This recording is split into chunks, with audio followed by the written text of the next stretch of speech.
back in Point Harbor, you guys. What's all the screaming about? Breaking through the trees at the edge of the woods, Georgina Butler strolled into the firelight. Cindy's eyes narrowed to furious slits. And as Georgie's date walked out of the shadows behind her, Cindy's lip curled into a snarl. Smiling, Cindy Moray's older brother, Dorian, dressed as an elegant pirate captain, walked up to Georgie and put his arm around her shoulders. You, what are you doing here? We're not late, are we? Hey, Dave, any brew in that cooler? Yeah, help yourself, guys. What are you doing here? Dorian invited me. Yeah, and I invited myself. I figured you'd just forgotten. Here you go. Music's finished. I'll put something else on. Yeah. Leave it, Walton. Let's do something different. Oh, I love games. Is that what you had in mind? I have an idea, Rick. Since we have such a special guest, why don't you just play the game you usually play with her? Hot potato, isn't it?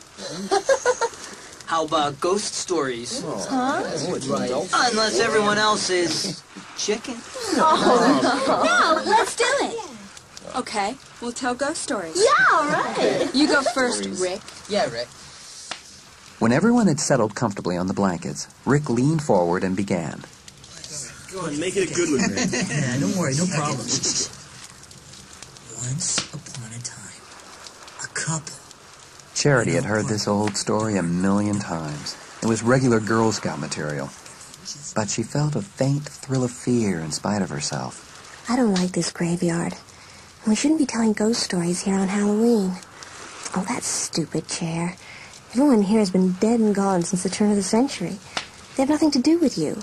And there's no such thing as a ghost. Foy, she noticed, was holding Jane's hand in an absent-minded way. Jane kept shifting restlessly, looking down, glancing sideways. Now Chair caught another one of Jane's fleeting glances. Towards Dade. Dade? Wow. Has Cindy noticed? Oh, don't let her see you, Jane, or she'll have your blood. Car door. He found a bloody hook.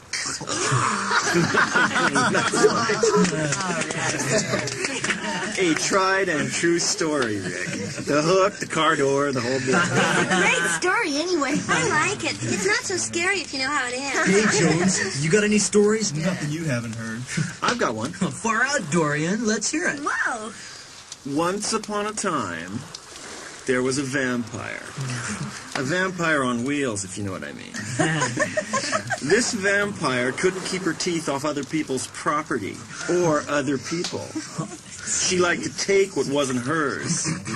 So she started getting fat. And then she couldn't catch the people anymore. So she had to go to this graveyard and suck on the dead people. Gross. Isn't that gross? No, it's boring. Wait, I haven't finished. Anyway, our fat, greedy vampire made a big mistake. Because all the people in the graveyard weren't quite dead yet. One corner of the graveyard was for the undead. And she dug up one of the undead, and it was a vampire. And it bit her. And you know what happens when a vampire takes a direct hit from another vampire? What? The old vampire was freed. And this new bogus vampire got buried in his grave. She's there to this day, buried alive. And no one will save her because no one loves her. Or ever will. What's love got to do with it? That's a disgusting story, Dorian. You guys go too fast for me. Hey, it's almost midnight. Oh, I know. Let's all hold hands and see if we can contact the dead. You know, like a seance. Yeah. Anything to grab onto a guy's bod, huh, Georgie? You afraid, Cindy? Try me. All right. You guys take hands and form a circle around the fire. Yeah. Okay. Do it, Jones. Ready? Go for it, Spider-Woman. All right. This is All Hallows Eve. We call to you, spirits trapped beyond life. Lost spirits who are doomed to wander the earth. We call on you to arise. No! Joan, Jones, you broke the circle. You ruined it. Come on, everybody, let's dance some more. This night is getting too weird. Suddenly, Charity felt the whole point tilt fractionally. She looked around. No one else seemed to notice. Cher lost her balance. She felt the tremor through her body. Dark, like pain. Pain remembered. She looked at Jones. Jones, Time to go, Cher. you felt it, didn't you? Let's go now. Hey, where are you going? Off to do a little charity work, Jones? Or were you just going to play hide and seek? Oh, what a good idea! Hey, what time is it? 3 minutes till midnight. Excellent. Everybody, shh, listen.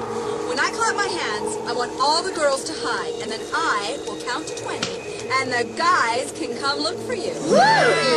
Hey, what does that make you, Cindy? One of the guys? I'll do the counting for you, Cindy. Then you can hide too. All right, Dave. Hey, Why don't you come? wouldn't it be great to let Cindy hide forever? Yeah. This time, the tremor was more distinct. Cher felt it through the soles of her feet, up her spine, into her heart. Jones, Run, Cher. Ready, everyone? Run back to the car. Don't stop. Don't look back. Jones gave her a push. What about you, she wanted to cry. What about everyone else? But suddenly she felt the earth pitch as if it were about to open and swallow her whole. Cher ran for the woods. At the edge of the clearing, she had a last glimpse of Dade standing high on a crypt in his black and silver death outfit, like a priest in some ancient evil rite. She didn't wait to hear him clap his hands. She was running for the cover of the trees. Go, girls! 1, 2, 3, 4. Better hide good, you guys. 5, 6, 7. Hey, Merlin, use your magic powers and tell me where they're hiding. Use your eyes, Dave. You haven't got them closed, have you? Who told you? Hey, that isn't 8, fair, Walker. 9, 10, 11. Careful with the fire, Wills, or you'll melt your fingernails. Then we'll have to call you Freddy the Unready. Good, Dave. 12, 13, 14, 15, 16. Rick? Yeah? You're not doing what I think you're doing on those graves, are you, Richard? Oh, man, you're gross. What do you think, man? Stop it. You really are a psycho Santa. 17, 18, 19. Just for the record, you guys, I plan on taking my time out there in the dark. You don't have to spell it out for us, Rick. We get the idea. 20! Ready or not, here we come. Go, girls! Death's coming to get you.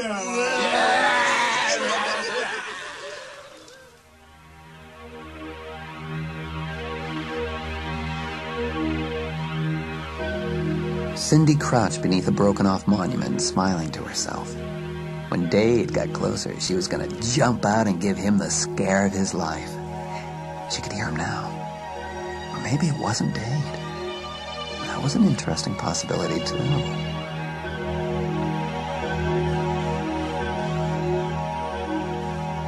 Jane knelt down miserably in the shadows of the cold stones. She should have done what Cher had done and run for the woods. But none of them had except Cher. A shadow passed. Dade? Then she thought about all the shadows around her. Shadows of tombstones. Shadows of the dead. Oh, why did they always end up doing what Cindy wanted to do?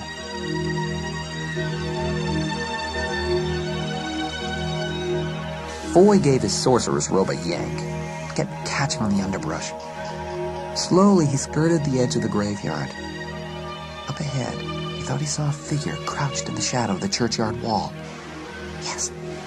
He moved toward it.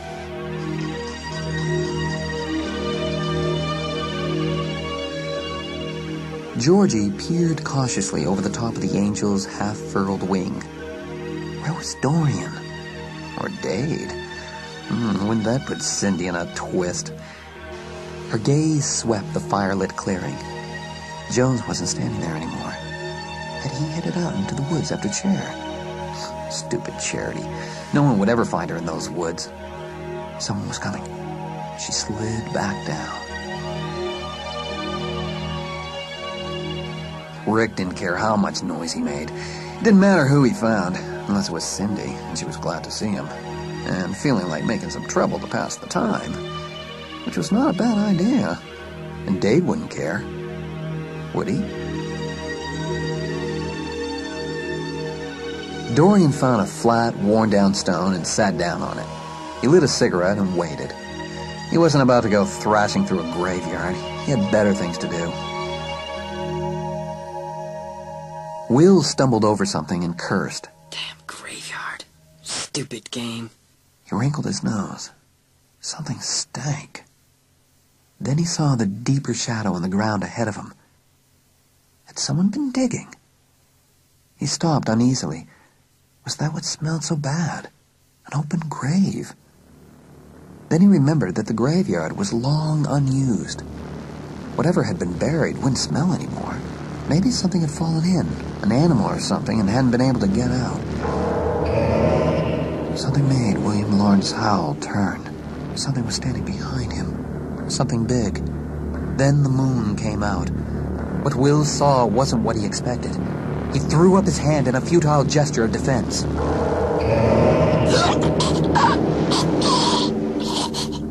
The great glittering blade hooked him under the chin and wrenched sideways. The boy, dressed like Freddy Krueger, was in shock long before it was finished. He never knew he was dead.